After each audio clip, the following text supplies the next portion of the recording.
we got a lot of really good like mid-year transfers, players that are coming in, and we got some guys coming in as transfers for the fall. So I mean, to not be able to work with them already, that's one thing. We've done a great job with really. We meet with our guys twice a week. We'll do like an install meeting one day, and then we're doing a meeting day where we're like watching some NFL tape, or we're watching a game from last year.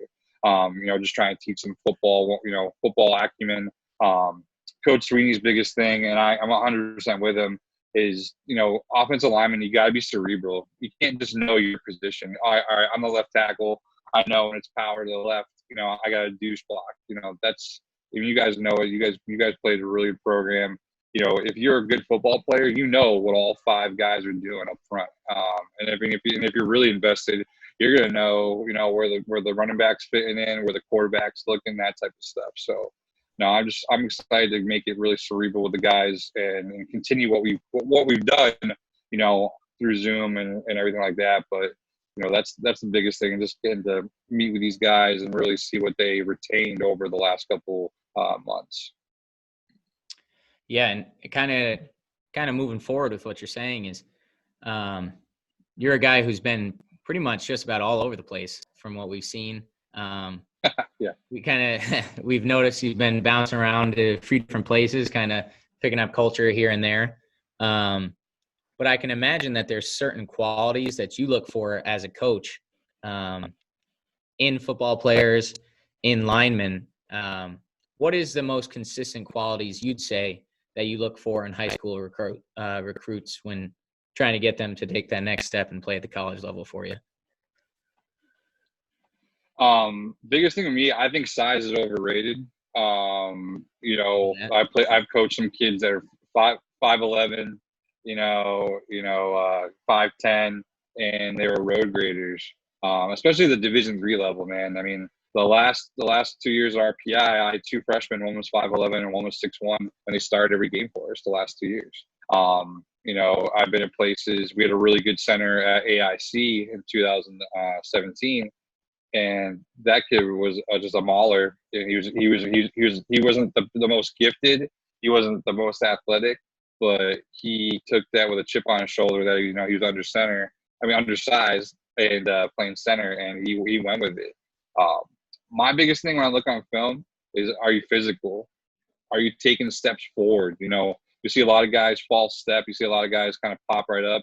If you're coming off the ball with your knees bent and you're mean, that's what will get my attention right away. And then the guys that can kind of naturally pass it, or they have that look to them where they can take a drive catch and it looks really, really smooth. Then you're like, oh, okay. And most of the time those guys are like FBS recruits, but that's what I look for. Just the physicality, the aggressiveness, and, hey, can a guy bend his knees and, take a drive catch, take a pass set here every now and then. Those are the biggest thing. In a perfect world, do I want all 6'5" linemen that are all road graders? Yeah, but you know where that is? At Syracuse University or with Albany. I mean, our line is huge now. It's great. That's the one thing that I love about being at this level, is that even your walk-on guys, some of the blue collar guys, they're still so talented. There's no difference between a walk-on guy at FCS level and a Division three school, like a really good Division III player, besides maybe their height. I coach some really good kids, some really lower level schools, and there's some kids that have over the years, I'm like, man, this kid could have played FCS football, and we have a couple of really, really good walk-ons that I think would have been like D3 All-Americans, D2 All-Conference kids. So I think when it comes down to level-wise, it really is size, and that's based on a lot of times the level of play, or by the head coach, or what the head coach is looking for, what the O-line coach is looking for.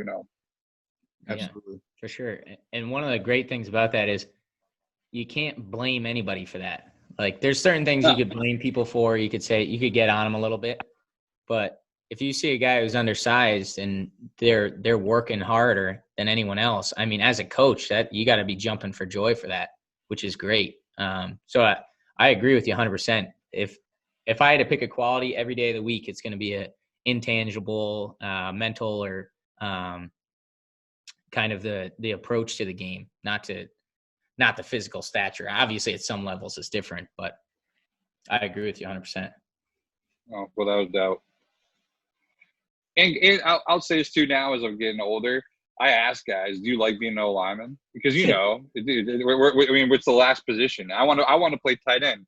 We get to I never played Pop Warner or anything because I was too big, too fat. I was like 5'11", 240 in 5th grade. And then, we get to high school, and my uncle's best friend was our coach. And I was like, I want to play tight end. I want to play tight end. I want to play tight end. And then first day I get number 72, and I'm like, all right, sick. And I look over, and my one of my best friends, he's 6'6" as a freshman, 210, and he's got like number 82. I'm like, all right, I'm not playing tight end. It's all good. So, no. I always ask the guys, do you love playing O-line? Because we know when we start off, no one starts off when they throw a football at like age 6. No, I want to be left tackle. I mean, if you do, the kid's probably gonna be in the NFL someday. Yeah, he's gonna be a beast. Yeah. But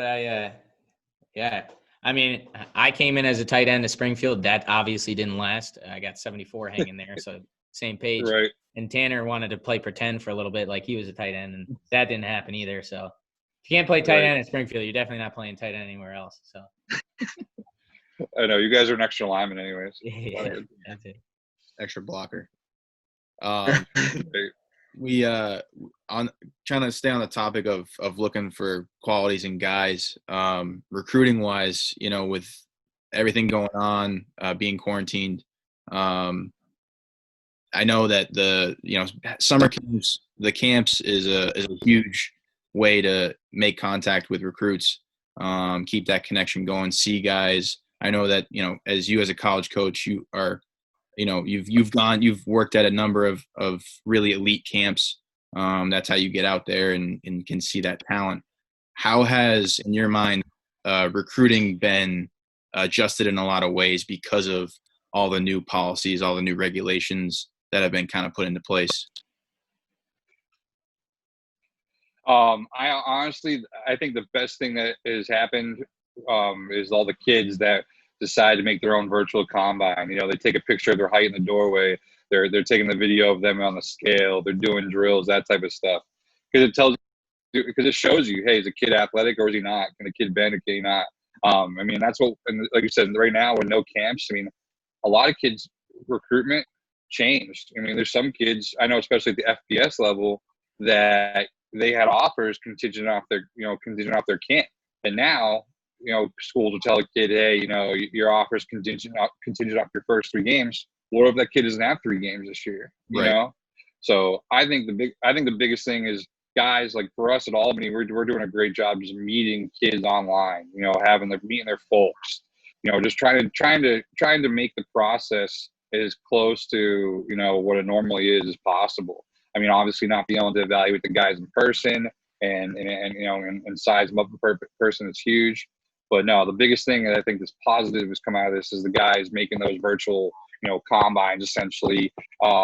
Even I like a lot of kids are just taking videos of themselves talking and why they love football. I think that stuff's great. So, the in-person stuff, missing that has obviously been terrible, and it's for everybody. But I think some good some good has come of it. I think with us at the FCS level, I mean, a lot of it will depend on that first couple of games of their senior season. Hey, they project to be this way, and let's see if they actually do. I think that's the biggest thing for us.